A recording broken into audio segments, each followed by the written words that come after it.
Hi, this is Chris, 24k on Twitter, 24k on Instagram, and 24k_lifestyle on TikTok. Today I'm showcasing the myCharge PowerPad+Cables. This is new, has wireless power bank, 10,000 milliamp charge capable. It's pre-charged, so when you find this at the store, you can actually use it right away. I did not charge this battery when I got it, and I'll show you the charge level that it has. This is 12 watts out of this lightning adapter right there. Comes with a USB-C charging cable to charge it. You'll have to supply your own wall adapter to charge the battery. And then you have USB-C right here, also 12 watts. And then on the side, there's a USB-C port right here. And the power button that's right here will show you the power level it has right out of the box.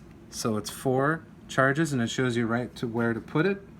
It has the MagLock technology from myCharge.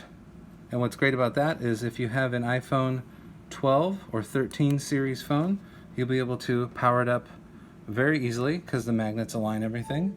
And this is iPhone 10, so it has the 5-watt wireless Qi or Qi charging capability as well. And you can use this USB-C port to not only charge the battery, but to charge a fourth device as well. So you can charge wireless, use both cables, and use that also. We'll show that one more time. Turn it on, shows you where to put the device, and then it starts charging. So pretty easy. Comes from myCharge. It's the PowerPad+Cables. Comes with Lightning and USB-C. Please subscribe to the channel. We appreciate positive comments, and of course, thumbs up.